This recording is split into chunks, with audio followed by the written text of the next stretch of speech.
With over 400 celebrity interviews and tons of pop culture nerdiness, Too Opinionated is a safe haven for your inner geek. Find us at Meisterkhan.com or on YouTube under Meisterkhan Pod.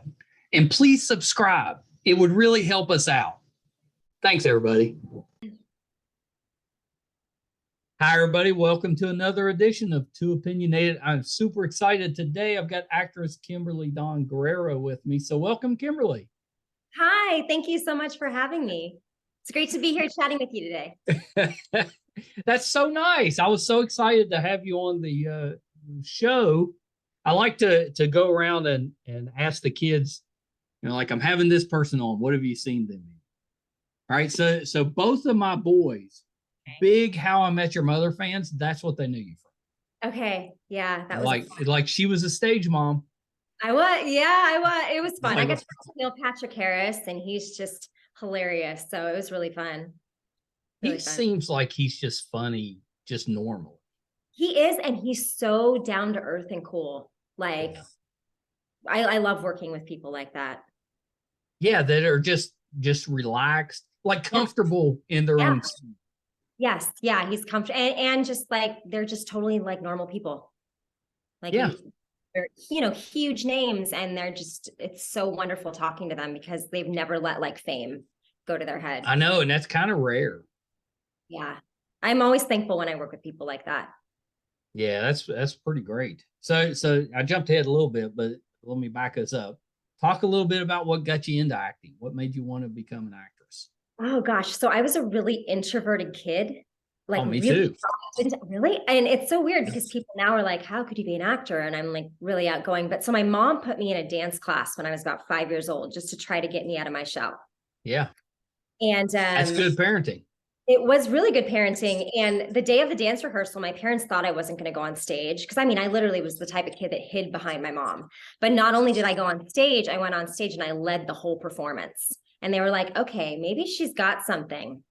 So that led to like dancing. And then I joined a children's performing group, the theater. So my entire life, like I was kind of in the entertainment business. I booked my first like professional job at 8 years old. There was like a national call for a voiceover. There was a comic back in the day called Family Circus. I don't know if you're yeah, I know Family Circus. Yeah, they did tourism commercials and they needed a girl to voice Dolly, the little girl. So I had this little mousy voice, and I like that's pretty great. I booked the role, yeah, and I did a bunch of tourism commercials. So that was like my first taste of the business at 8 years old, and like it's just something I've always wanted to do. Yeah, I think that's pretty great. It's great that you figured it out that early. Yeah, I did. That's rare. Good, and then at the same time, I feel like I didn't have much of a backup plan. So I was like, if it works, am I going to crash? Hollywood or bust? Exactly. I was like, I'll figure that out later, Mom and Dad. Well, so do you still consider yourself an introvert, or is that all behind you? No, I'm actually the opposite. Actually, no, I take that back. I am an introverted extrovert. Yeah, I get that. Yeah, because I can be really social, but then I also I like me time and I like quiet time. Yeah. So, when you need to recharge, do you recharge with quiet time by yourself, or do you go out and do something? Nope. I need me time. Yeah. I'm like that too. I can be extroverted in some situations, but inside I'm an introvert. Yeah. Socially very extroverted, but yeah, need my me time. So yeah, I get that. I completely get that, because if I'm busy, like the busier I am, the more I need the quiet time. Oh, and if I don't get it, I'm kind of a nightmare. I don't know if I am. I should ask the people around me. I get grumpy and I don't even realize I'm grumpy. Yeah. I get hangry. I'm one of those people that gets hangry. Oh, I get hangry. I get hangry. Like I've got to be fed. So nobody should be punished for any crime if they're hungry. No, definitely. Yeah. Completely understandable. Totally.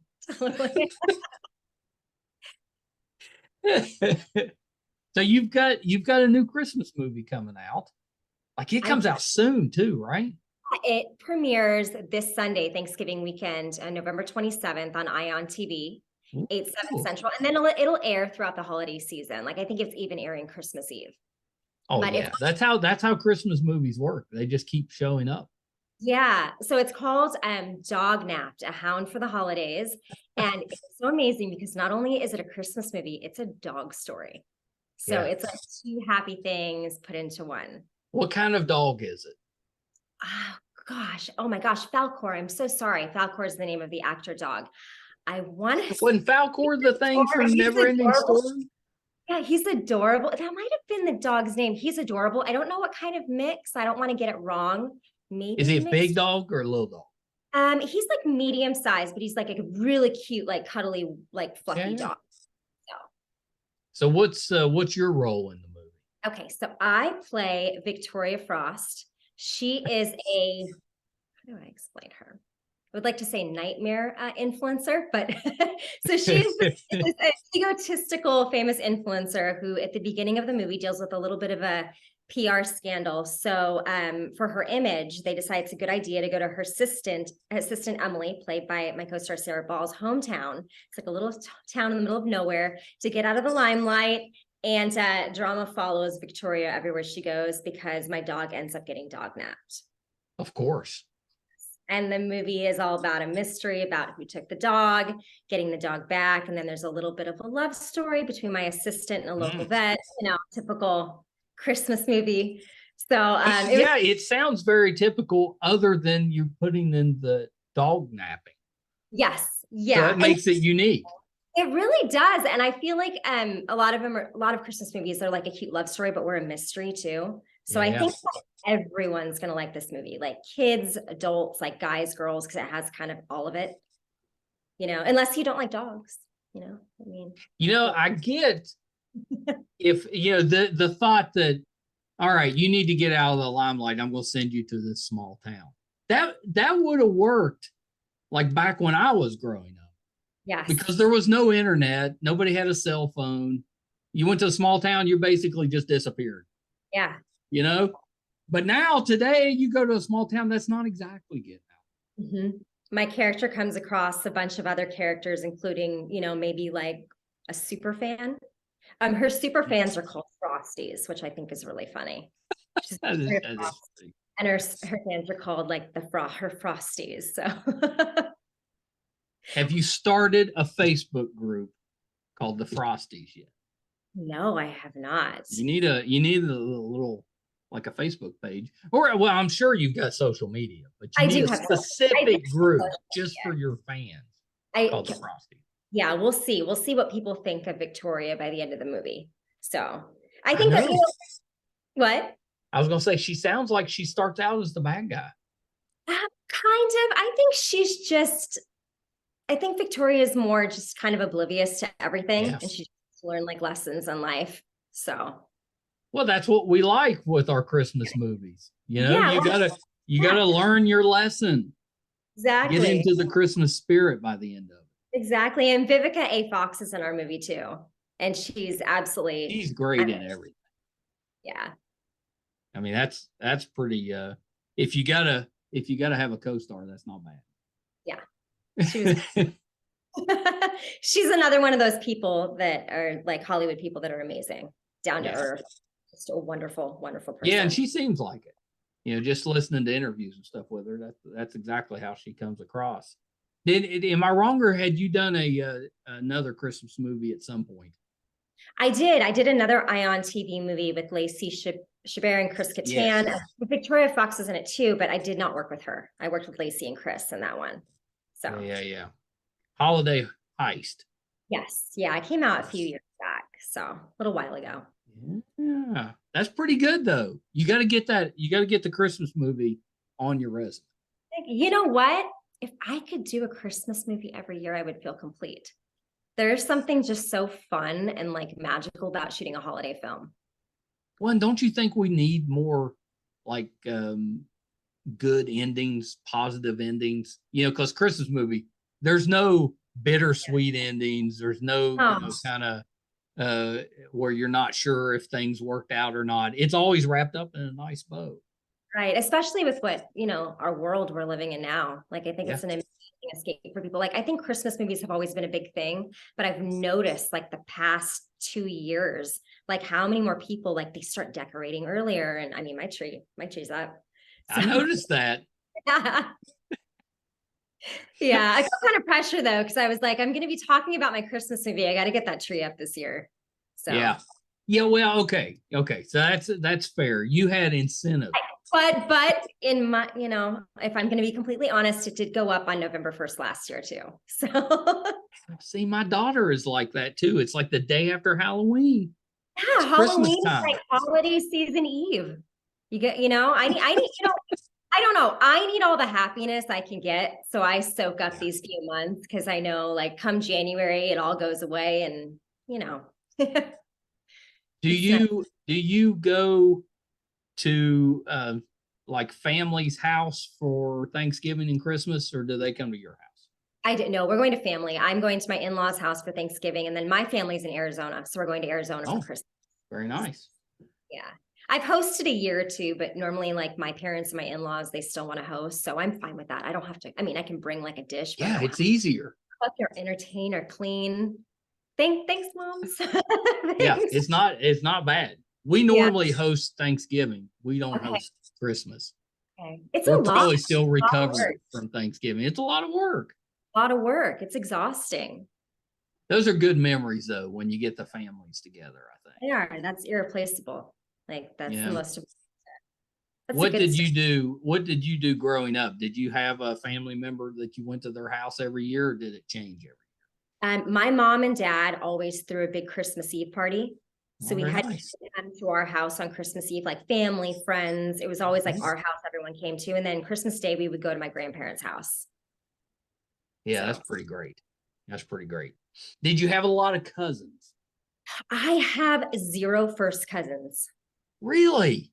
Yeah. My mom has a twin brother, never had kids, and my dad's an only child. So, but I have like 50 some second cousins because my grandparents all had like 8, 9. I know my grandparents all had like 8, 9 brothers and sisters. Yeah. So I was just at a wedding of one of my second cousins. I'm close to them because I didn't have first cousins. So yeah, I have a gazillion. I think that counts. It's still a cousin. It counts. It's still family. I mean, it's my mom's cousin, so it's my second cousin, my dad. So yeah, yeah, I don't know that matters though. Yeah, it's all family. It's just family. Family, exactly. Yeah. I just had this conversation with my daughter talking about her husband's family. And I was like, well, that's the deal. Once you get married, then all of his family becomes our family. That's just how it works. Yeah, my husband has a lot of cousins. So when we go to his parents' house, that's just full of family. Yeah, which is pretty great. Yeah. Did I see that you had done a movie with Ed Asner? I did. Yeah, it's in post-production right now. We filmed during the pandemic. It was his very last project he worked on. That's amazing. It's amazing to me that he like was one of those people that had that amazing of a career that he worked until the very end. He's like he was one. Yeah, he is. He's like the male Betty White. Totally. I could only dream of a career like that. Like I can't even imagine like being healthy enough to like work until you're 80 and 90, like amazing. Yeah. He we got friendly with him. He did like a series of one man type of plays, and he actually came through town and liked it so much at the little local theater. He came back a couple of different times, and we got to know him a little bit. And then we did an audio drama last year. I think that was last year, maybe 2 years ago. And I had this little part in it that was based on me. So I just had to be myself. Hardest thing I've ever done. That is so hard, right? As an actor, I would rather play a character like when I have to. Yes. Even talking about myself, like, I mean, you're great to talk to, but it's just, to me, I'm so much more comfortable like being somebody else when I'm like performing. I totally agree with that. It was much more difficult than I thought it was going to be. Right. So I was nervous. We were doing it by Zoom, so I was like, they were recording me on Zoom, my little part. And I get the day of, I get on, and the woman that's directing that had written it, she's like, well, we found an actor to play opposite you. He's playing the old man opposite you, and he wants to read lines with you. And I was like, well, I guess that's okay. I've never done that. I'm not an actor. I was like, but I don't know how I could be any more nervous. So go ahead. Well, then it turned out it was Ed Asner. So then I found out how I could be amazing. Oh, amazing. Yeah, but that's incredible. Like that. That's amazing. It was great. It was terrific. And he was so believable in the role that it made it easier on me, because it felt like I was actually, in probably the felt natural, like you were just having a conversation. Yeah, I love working with people like that. It's amazing. Yeah, he's terrific. So I saw that and I was like, I bet that was like one of the last things he did. Yeah. I don't know if he shot anything afterwards. There wasn't a lot of time, so I don't. Yeah. I enjoyed working with him because he's very he's kind of sarcastic, and he likes to tease, so he'll tease you a little bit, when he's talking to you. So I kind of like that. He's like a curmudgeon, but in a nice way. Oh, I love that. Funny. So we've actually seen you. You popped up on a bunch of shows that I've done. I am like that one episode of a ton of shows. Yeah. I've done a lot of like pop culture TV, like sitcoms, horrors, dramas. So I feel very fortunate. I've worked in a lot of different like genres of television. Oh my gosh, that little stint you did on American Horror Story was just terrifying. That's so uncomfortable. Okay, I was in a complete like mask. If anyone had seen it, I was basically a murderous clown. So yes, it was terrifying. Yeah. That was a crazy show to work on. That was really crazy because when we were that was the season. It was about the clowns, right? And so they try to hide the premise from everybody. American Horror Story is really good about doing that. And we actually had paparazzi on set the first day I was filming, and they had to put a sheet over me even to walk from like the makeup trailer into. Is that they just didn't want anybody to see what you were wearing? There was paparazzi trying to get pictures of like what, is on crazy. Just crazy. Like that's never. And at first I'm like, nobody cares about me. Like but it was like giving away, like the idea for the show. So yeah. It's crazy. Like the phenomenon of that show is just, they're in a new season now. I haven't seen it, but I think it's like American Horror Story New York. Yeah. I've seen it. When I was in LA, I saw the advertisements, but I haven't seen them. I get terror. I am such a baby watching. Me too. So, I'll watch stuff that I'm in, but other than that, like I get so scared. I have to work myself up to watching. Yes. Something scary. I can't just like sit down and be like, let's turn something scary on. That doesn't work. I can be in something. I can be in a project and I know what's going to happen. And I'm still terrified, like lights on. I'm like, this is make believe. What is wrong with you? But when you get the music and everything, like it's, Yeah. I would love to do more in like the horror genre. That would be fun. Well, I'm pretty good in that role. Thanks. You wouldn't have known that was you though. No, I was completely in like. Yeah. I was like, I had known before I watched it, and I was shocked at how your character looked in that. I was like, what? That could have been anybody. It was pretty crazy. Yeah. My audition for that, it was just, they had me say stuff, but they also had me like act out murdering with a knife in the audition room, which was so funny. Like a make-believe. I know I left and I thought I looked so ridiculous. Like I forgot about that audition because I was like, there's no way I'm going to book it. And sometimes that's what happens. The ones that I forget about, then you get the call. The ones you really want, sometimes I will wait and like nothing happens. Like it goes to somebody else, someone was better for the role, but things that I'm like, oh, I blew it. Like I looked so stupid. And they're like, you were perfect. I'm like, okay. I just need to not care, I'd be that way too. If I went to an audition, 9 times out of 10, I know that I would leave going, I blew that. Yeah. Yeah, since the pandemic, everything is now virtual. So I haven't been in a casting office in a couple Do you years. prefer that, or do you like having the interaction? I love being able to like not sit in LA traffic and tape from home. Right. But I miss the reaction, especially with comedy. Because like I read the room. So if I'm getting, if I'm getting a laugh or a snicker or like anything, I know I'm on the right track. But when you're just sending to the universe, I could be like, is this not funny? And I have an amazing acting coach, and my husband actually, he reads with me all the time, whether he wants to or not.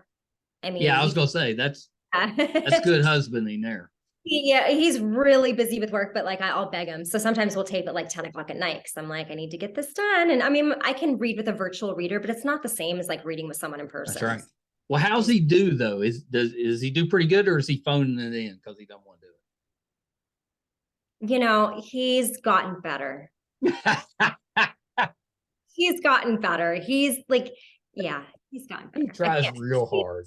He tries real hard. Yeah. No, he has a natural knack for just anything. Like we went on a couple commercial auditions together because I've dragged him on stuff with me before, and they want to book him like immediately. And I'm like, I think it's because he just doesn't care. Yeah. He's one of these guys that's just good at everything. Yeah, he is charismatic. And I'm like, he probably would just try acting like if he really did and like would just make it. And of course, I've been working at this since I was 8 years old, I mean, I'm thankful I'm still working. I'm still working. I hope to be working till I'm the age of, like Ed Asner and Betty White. So yeah. I mean, it's okay if you want to retire sooner, but if you want to work.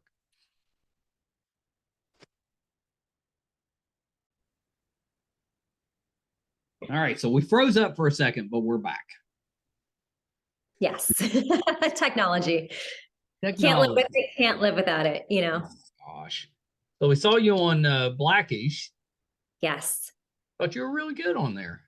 Thanks. Yeah. That was a fun one to work on. So I love working on sitcoms too. Well, you've been on a bunch of them. Like my son said you were on Drake and Josh. Oh gosh, way back in the day. Way back, right? Yeah, back in the day. Two Broke Girls. You were on that. Yes, I was on Two Broke Girls. Yeah. Yeah. That was I played a date. I played a date to Han Lee. The little and I towered over him. So. That's a good show to be on because it's being shown in reruns there. Yeah, I've really lucked out that like 90% of the TV shows I've been on, and this is so rare, are in syndication now. And that's awesome. Extremely rare. Yeah. I'm like, I seem to get the ones that like hang on for a while. So that's one that a few years down the road, you'll start getting those checks for, 5 cents and stuff. Yeah, no, totally. I know. And then you get the international residuals too. And you're like, so this show is in Germany and Spain. It's amazing. It is pretty amazing. Yeah. But a lot of the international ones you'll get like years later too. So you're like, did it just come to this country? Is it like, it probably did. That probably is what happened. Yeah. Yeah. That's sitcoms especially are really, really good for the syndication, I think. Yes. Yeah. Yeah. I love. Didn't you do some CSIs? I did CSI New York. Yeah. So, yeah. I died in that one. I was blonde at the time. So I'm brunette now, but like the blonde always seems to die in like horror movies. Like. So if they request a blonde, you're not making it out of there. It's not going to be good. Yeah. Especially in like a horror or even like something like CSI New York, my character, she dies. So. It's a shame, but somebody has to. Yeah. We'll see what happens. I just dyed my hair brunette for my last movie. I'm going to keep it for a little while. So we'll see like if my characters live. Well, so just from our family, from my family, we like the brunette. We think it looks really good. Thank you. I like it. I'm going to keep it for a while. Like I'm actually naturally a brunette. I just started dyeing my hair in high school blonde. So everyone always thought I was a blonde. And I'm like, and then when I dyed my hair, people were like, oh, this is so different. And I'm like, well, technically it's like, this is me. My real so, Yeah, gonna rock it for a while. So you worked a little bit on General Hospital. I did. Yes. Were you were you there just for the day, or did you have a little stretch? No, I shot a guest star on it. So I shot a couple days. That was it. Yeah. Yeah, it was a I short think little. I always thought soap operas would be a great way to improve your memorization skills. They shoot so fast. Like Yeah. it's like 2 takes, but Christmas movies are like that too. Like we shot the entire Right. movie in about 2.5 weeks. So you're doing like, and my character has a lot of dialogue in this movie. She talks a lot. So she's got a lot of like, monologues and stuff. And it's like 2 takes. And if you're not on it, we got to move on. So it's really good Yeah. training. I always I love mean, that. they move so fast. There's no way everybody is getting things exactly. No, yeah. Mistakes are made. Has to be. But yeah, Soap operas are different now. yeah. I mean, they're not, but they are. Like when I was growing up, daytime soap operas were a big deal. Yeah. Because there was no cable, so it was just the networks, and that's what was on during the day. I think now there's only a few left, if I'm correct. There is. Yeah. I mean, I think General Hospital, I believe, is still on that I worked on, and then I think maybe a couple others, but yeah, people don't. I remember growing up, like my grandma was like, "This is my story. I have to cancel everything." They called it. I don't know if it was like a thing, but she called it her story. It was almost like an audio book. She's like, I have to watch my story. So like if she was babysitting me, like everything would stop and I'd have to sit there and like watch her story with her, which was fine, probably helped want to, be an actress when I grew up. But yeah, the soap operas used to be big, but now, I mean, if you're bored during the day, like there's a gazillion things you can turn to. Like, everything is streaming now too. So it's like endless amount of content to watch. I know. There used to be, I mean, not just daytime soaps, there were nighttime soaps too, but there was a ton of them. Yeah. Yeah, I remember where all those soap operas are, because there's not a network anymore, right? There's not a soap opera network. I don't think so. I think they just live on like ABC, NBC, but like whatever the streamer is. Yeah, during the day. But then they probably compete with like the talk shows at that time. And then if you're a little kid, I remember being a little kid, like homesick from school, and you would watch like Wheel of Fortune. There was only like a certain amount. I'm aging myself, but there was only a certain amount of stuff to watch on Price television. is Right.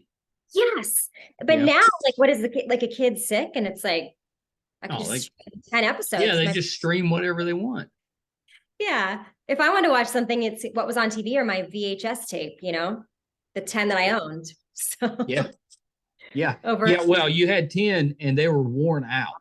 I probably had more than 10, but they were worn out. Like back then though, you knew all the words to like every movie that was your favorite. You watched it over and over again. Over and over. We used to have a little theater local, and like when the movies would come to it, they would be there for months.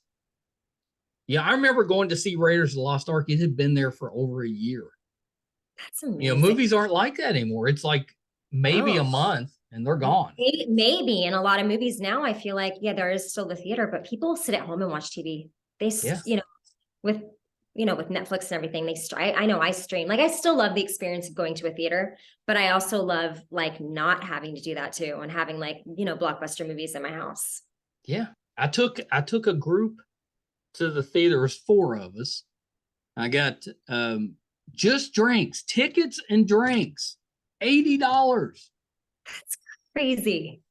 That's great. I used to go I could go to the theater and get a drink and a popcorn and a movie ticket under $10. I remember growing up in Arizona, it was like $7 for like, maybe it was a matinee, but $7 to go to the movie. And we would sneak our popcorn in. My mom didn't let us buy movie theater popcorn. Like my mom brought the big bag with like waters and, little bags of popcorn and candy for us. So you could go to the movie for like $7 a person. I used to be pretty good at it. There was a theater next to a mall, and I would go into the mall and I would put my quarter in to get one of the shopping bags. You used to have to pay for those big shopping bags, but then you could go through the mall. Well, I'd get that bag and then I would go get a pizza, stick it down in that bag, and then go to the movie. And you brought in a whole pizza? And they never questioned it. Just living the dream. Oh. Well, no, because it was in a shopping bag. Yeah, that's true. What a question. Yeah. I thought I was like the smartest man alive. And everyone's sitting in the movie like, what does that smell? Oh, yeah. Yeah. Just hunkered down in the back with my Yeah. Did you do Ray Donovan? I did Ray Donovan too. I played a QVC host that appeared in a couple episodes. Yeah, I didn't write that one down, but I thought that I had remembered that. And that's what I was thinking. You were playing like I did, I remember QVC, but she was a QVC shopping network. It was like a show within a show in Ray Donovan. Are you a big QVC shopper? I'm not QVC, but I'm a big online shopper. Okay.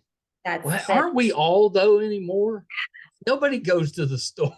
No, and it's also dangerous because you see something and I'm easily influenced, like on Instagram. Like if somebody is like, this is amazing, I'm like, oh, this is amazing. And I buy gotta have it. God, it's so bad. Like I have to watch my online shopping. Do you think if you buy something that you didn't intend to buy, but you bought it because you found out it was on sale, are you saving money? Yeah. Are you okay? See? Did you say it was on sale? It's on sale. It's on sale. You're saving money. That's how I like. Even if you hadn't intended to buy it, you're still saving money. Right, because it was on sale. Yeah, that's the argument I've heard my entire life. I'm not sure I buy it, but yeah, no, I mean, my husband might feel differently, but yeah, if it's on sale, it's on sale. Like I got a good deal, I get that a lot from my wife. She'll come home and be like, I saved all this money. I was like, what are you talking about? Yeah, I saved money. I saved you money. That's exactly what I am. Yeah, sometimes I get that a lot. It doesn't work. Yeah. Does it work when she's like, I saved you money? Or are you like, no. Didn't need this in the first place? It doesn't work, but it does. Okay. I don't argue. I'm like, if she's shopping for you, then that's different. You're like, okay. Well, that's different. Yeah. Yeah, that's different. And I'm like, you saved a little bit. Yeah. Have you finished your holiday shopping? Or no? For the most part. Okay. But I mean, we're basically, we've got grandkids and each other. Okay. The kids, because we told all the kids growing up, as soon as you have kids of your own, no more presents for you. They go to the kids. So we set that up years ago. That's amazing. That's awesome. So we'll do. I mean, I guess we still buy for our parents. Yeah. We've limited our Christmas spending to mostly the grandkids. It's all about the grandkids then, right? Totally. Well, that's when it's fun. Once you start getting clothes for Christmas, not as much fun. By the way, you do not look old enough to be a grandpa. I'm kind of tripping over this right now. I'm so glad that I left the recording on. You don't. Like when someone's like, I'm a grandpa, I'm like, well, all of ours came during the pandemic. So like 2020, they started we've got 4 of them now. That baby boom. Yeah. Baby boom. Yeah. We were stuck inside for a long time. Yep. So the oldest one's just 3.5. They're all pretty young. The youngest one's a year, but they're the best. I try to get them once a week where I get all of them. And by the end of the day, I'm just exhausted, but it's the best day. Definitely. I mean, my movie coming out it's for everybody, even little kids. So. Oh, we'll be watching it as a group. I think it's PG, but it's PG holiday movie. So. Well, that's what right. And that's what I thought. I thought it came out this weekend. So yeah, we're going to Sunday. Probably, I think what we normally do is we like here at the studio, we can seat like 15 to 20 people and then show. So I think we'll watch it here. We'll do a little eggnog and some holiday treats, probably leftover Thanksgiving stuff. Awesome. Don't judge me after you see my character. Okay. Well, but doesn't she get better by the end? Yeah, I can't give anything away. She learns lessons. She learns lessons. I can't give anything away, but Victoria is a piece of work. But I did find the comedy in her. I did, because when I read her, I was like, how do I make this girl? And it's funny because the first time I read the character, I kind of heard in her, like, you've probably seen Schitt's Creek, right? Oh my gosh, I love Schitt's Creek. Okay, imagine if Alexis from season 1, before she starts before she improved. before she improves, if she was your boss, like Lexus put right into the situation at the motel was your boss. Like I kind of read her and I was like, okay. So just kind of oblivious to what's going on, but there's definitely. That's a good comparison though, because that's basically her character was just clueless. Yeah, exactly. And then she started to.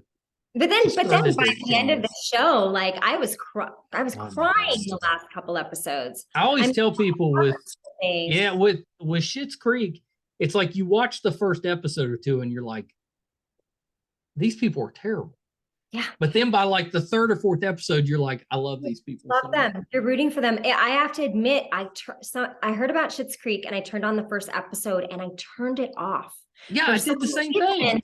I was like, okay, I don't understand what people are seeing. And then I went back and I watched it another time. And then I watched the second episode and I was like, this is brilliant. And then I was so good. I was hooked. I was so sad when that show ended. We need another show like that. Yes, they should be doing, holiday specials or something. Oh, that would be amazing. Yeah.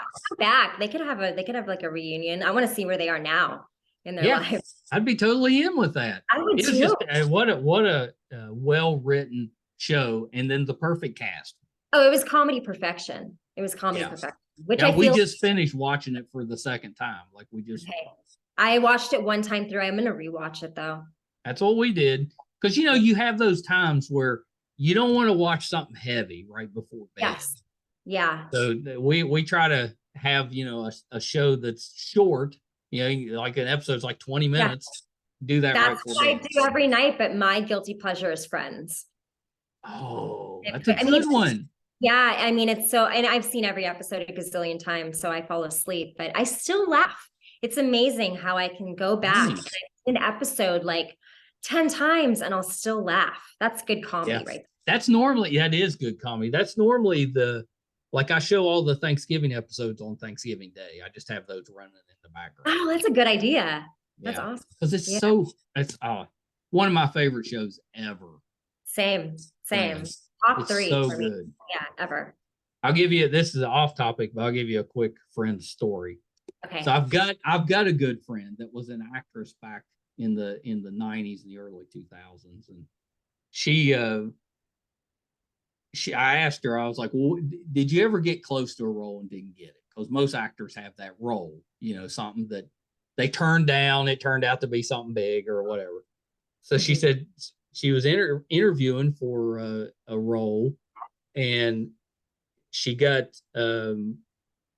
called to wherever NBC's offices are, and they had her signing the contracts and stuff, but she hadn't got the job yet. It came down between her and one other person, but I guess they had both of them sign the contracts, and then they choose one. Well, they didn't choose her; they chose the other one. Well, the other one was Jennifer Aniston, and that was it was so she got down to the final for two. Friends for Rachel.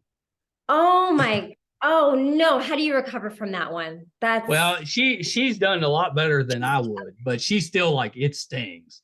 Yeah, I try to believe that like anything that's meant for you won't pass you by, as cheesy as that sounds. So there probably was like, you can't. I think it would help me, like if I watch the show and I'm like, oh yeah, that's Rachel, then that would help me, because okay, then that obviously they were meant for that role. But it'd be tough if you got that close. Oh, so hard. I've gotten close to a lot of things before that I didn't book. And you get used to it. That's what this business is like, 90% rejection. I think I've sustained because I don't take it personally. Well, if you do, you won't last very long. No, you won't. And you're not going to be right for every role. And I'm like, and then sometimes if you really want it and then you watch it and you're like, and then it fails. You're like, well, it worked out. It worked out. Don't you think though? It's important if you go on an audition. I know it's a little different now because you're doing tapes, but you don't want to mess up. It's kind of like leaving a job. You don't want to burn that bridge. Even if you don't get the role, you never know. Yeah. They may have been like, well, she was our second choice, but maybe something else comes around. so many of the roles that I've booked, that was not my first time meeting with that casting director. I've been in that office multiple times for different shows. And then when they bring the same casting directors bring you back a ton of times, I mean, even if you're not booking, you're like, okay, I'm doing something right. That's and then right. eventually, like, if they like you, they're like, there's going to be a part that's right for her, you know? Right. So I would rather go in there and give it my all and do my best, because even if you're not right for the role, you don't want to burn those bridges. No, you don't want to burn the bridges. I don't want people to be, but I mean, we're human as actors, so like you're gonna have a bad day. Like that's just that's right. You know, that's right.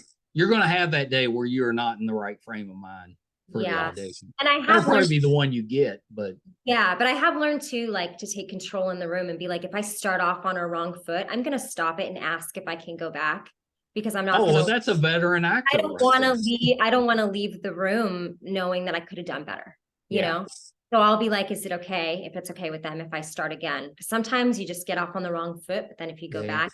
Would you have done that though early in your career? Oh, absolutely not. I would leave auditions and just be like, well, I messed up, you know, but you learn like you have to take control of your own career too.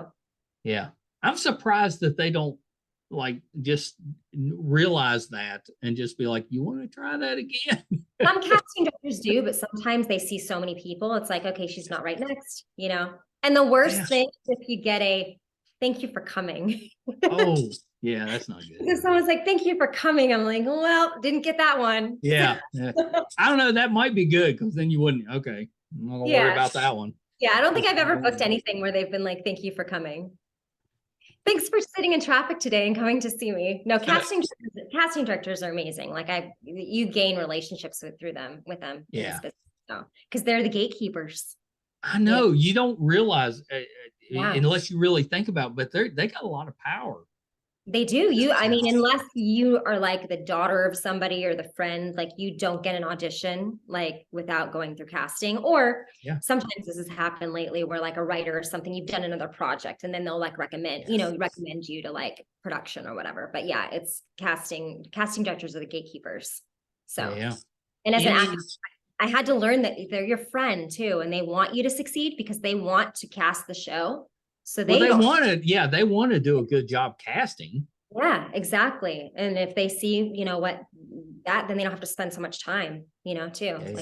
It's just it's a job. There's so many jobs in this business. So I know that's the one good thing is there's so many streamers and different platforms now. There's stuff out there. Yeah, there's so much more work than there used to be. So many more opportunities for work, you know. That's a good thing. Which is amazing. Yeah. There's more opportunities for work, but we're in a bigger pool of actors now, especially with the pandemic, because now you can audition from, you know. Yeah, you can do it from anywhere. New York or in Atlanta now is a huge market too. Yeah. So the waters are muddied a little bit too, because you have all these social influencers now on social media that it's a type of celebrity. But then you have a lot of times it kind of encourages them to try other things, and I think a lot of those end up kind of at least touching on the entertainment world. And I have a friend who's a really big golf influencer, and she got called in for a sitcom. I actually got to coach her on it, which was really fun because I'm the only, I'm a friend of hers who's an actor. So I coached her on it and it was fun. She's like, this. Yeah, that's actually pretty cool. But she killed it. Like she's one of those people that'll probably like, she would end up on a show just out of talent. So yeah, that's pretty cool. Do you have any ambitions to step behind the camera at some?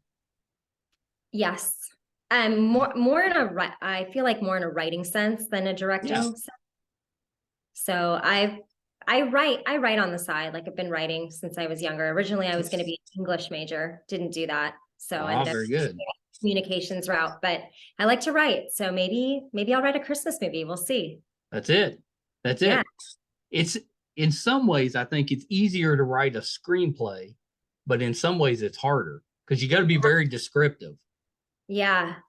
It's not quite as bad as if you're writing a novel, but you still got to be pretty descriptive, and your dialogue's got to be on point. Yeah, I'd like to go maybe the writer point. I mean, maybe one day direct, but I think that's a lot of work. It's a lot of pressure. You need a show that you've been on for years that just comes up and says, hey, you want to direct an episode? Because then you got like that safe environment. You're used to everybody. They're used to you. And then you get your feet wet. Definitely. Yeah. Yeah. Well, Kimberly, thank you so much. This has been terrific. Thank you for chatting with me today. This was so much fun. Yeah, it's been a blast. I enjoy you in everything we see you in, whether you're blonde or brunette. Terrific every time. Thanks. But you prefer the brunette, right? You said brunette? I do like the brunette. I'm taking a poll right now, so I'm glad. Yeah, I like the brunette. It surprised me. I assumed that you were still blonde, and I saw that. I was like, okay, brunette it is. But that was the family consensus. Oh, wow. Okay. No, it seems like it's winning from everybody right now. So I'm like, man, I made the wrong choice since I was like in high school. You know how that goes, though. If you give it long enough, it'll switch. Yeah. Sometimes it's just the change. What's going to happen too? I know I'm going to keep this and then I'm going to get a role and they're going to go, you need to dye your hair blonde. So. Have you ever had to cut your hair for a role? I have not. No, but I would. Yeah. That'd be a tougher one, I think. I don't know about shave my head. Like every once in a while I saw those auditions. Oh, yeah. See, they got a clean slate with me. They can do whatever they want. Yeah, but you pull it off. You're very sweet. I always have that story because I had like the epic 80s hair, you know, the feathered big hair, and I hated it because it took so long to fix and stuff. And that's my theory, is that at some point my head was just like, okay, we're out. You didn't appreciate us while we were here. You know what? You save time. You save so much time. So much time. It is very easy. Yeah. The problem with when your hair gets short or thin with that is as soon as you start getting any hair at all, it bugs you. Then you're like, no. Yeah. You know, so usually like 3 or 4 days after a haircut, I'm already like, I need another haircut. I'll wait a little while, but I know. Pull it off. Well, that's very nice of you to say. I appreciate that. So a couple little things before we wrap up. Anything outside of Dog Napped, Down for the Holidays, that you're working on that we can kind of keep an eye out for? So Deadly Jaws in production. And then I've got something up my sleeve in 2023. I just can't talk about it yet. Ooh, I like that. What's the genre? I can't talk about it yet. Oh, you can't even say the genre? No. Okay, that's exciting. There's some stuff. All right, so I'm assuming though. Yeah, I don't want to jinx stuff that's right now in the works. So okay, that's fair. Yeah. But I'm assuming once you're able to talk about it, you'll put it on social media. So where can we find you on social media? Absolutely, it's Kimberly Dawn. See, I like that. I like the it's. It's Kimberly Dawn, yeah. I don't know. I also some people put the. But you gotta have a certain personality, I think. Yeah, I think I'm more of an it's than a the. Yeah, I like the it's. My character is the Victoria Frost. So she's the. She's the. I'm just a it's. I'm a it's. She's the. That's the difference. It cracks me up that they put her last name as Frost for a holiday movie. Yes. That amuses me. Yeah. That's the great thing about Christmas movies. It is. Because they're always right on the nose and don't care. Yeah, no, they're very predictable. But that's what people love. Like, where did you film the movie at? We filmed in LA in August. Like, so this movie was in post-production really fast. We wrapped, I think, either the beginning of September or end of August, and we shot in a 108-degree heat wave in the valley in LA. And if you're familiar with LA, the valley, it gets really, really hot in the summer. So I think that is one of a billion reasons why I couldn't do a Christmas movie. But that one, the fact that they filmed them most of the time in the summer, people would watch that movie and they'd be like, I don't trust this guy. He's very sweaty. And I'm in sweaters. I'm in faux fur coats. It was, how do you keep cool? Oh my gosh, wardrobe and makeup. They are like your best friends on set. Fans, we have like little fans. And then we shot a lot inside too, but the stuff we shot outside was brutal. There's this one scene that I'm in a fur coat. It's a very like pivotal scene in the movie. And if you watch it, I am literally just drenched under that fur coat. You I can't think I'd be kind of miserable. winter, but what? I'd be kind of miserable. Yeah, I mean, they didn't expect that warm of weather. It was like an abnormal like heat wave. But I mean, when you watch it, remember it's the middle of like December and it's magical and it's Christmas time and That's it's right. Why don't they film those the winter before they air instead of the summer before? That makes no sense to me. I know. Because movies shoot all year long. I think some do. We just lucked out that ours was like in the dead of summer. So it's movie magic. It's so funny. Like probably like, half the movies you're watching, if people that watch Christmas movies, they were shot in the summer. Yeah. Yeah, that really shocked me. I had no idea. Yeah. I would have a hard time with that. Like, I think I could pull off being cold. Not real snow, but fake snow. We don't have any fake snow in our movie, but it was too hot for even fake snow. But 108. Yeah, it would melt immediately. But yeah, a lot of those movies, fake snow too. We're seeing behind the scenes. We are. I know. I'm ruining. I'm ruining the magical Christmas movies for me. No, you're going to be getting some calls and be like, "You're not allowed to tell them that." I know. No. Yeah. Got to keep it real. Got to keep it real. Well, Kimberly, you got to come back. Thank you so much. Next time you've got something, you got to come back. Sounds good. This was so much fun. It was. This was terrific. You're so easy to talk to. Thank you. Same. All right. Hold on one second. All right. That was actress Kimberly Dawn Guerrero. She was terrific. Big fan of hers. I think she's just starting to scratch the surface of the work that she's going to be doing. I think she's just a terrific actress, and she's starting to get those bigger main cast lead type of roles. And I think we're really going to see her do some just absolutely terrific things. So if you're a fan of good, fun Christmas movies, check out Dognap, Hound for the Holidays. The first showing's this Sunday, the 27th. But it's going to be on several times through the holidays. So check that out. I meant to ask her about, she played a weather girl on Anchorman 2. Anchorman, the first one of my favorite movies ever. I think that movie is hilarious. Second one's really good too, but I wanted to ask her about that, and I missed that one. So when she comes back, I'll definitely ask about her time on Anchorman.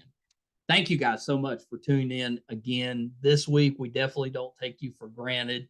If you liked what you saw or what you heard and you want to help us out, it's just a small town father and son team, and we're just trying to kind of fumble our way through this. Thank goodness for Brett, and he spent, just a ton of time learning how to edit and how to do some of this stuff, or I don't know where we would be. So I'm so thankful for him. But if you want to help us out, there's a couple ways you can do that. If you go to our YouTube channel, it's Meisterkhan Pod, just subscribe. It's free, really helps us out. If you're listening, you can subscribe to whatever podcasting app that you're listening to us on, and that'll help us. So we appreciate that.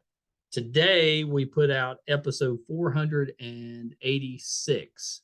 So we're closing in on our 500th episode, which, I bring up a lot on this podcast, but it's so rare for a podcast to get to 500 episodes. I'm really grateful for all of you that you have helped us to have that longevity to where we could get there. So you can find all 486 episodes, audio and video, on our website, Meisterkhan.com. If we're doing anything in studio, like watching Hound for the Holidays, that'll be on the website. If we're doing something on location, if we're going to a convention, all that'll be on the website, Meisterkhan.com. And we're in the process of adding a few things, some enhancements to the website. So stay tuned for that. But I think those will be some things that you'll enjoy.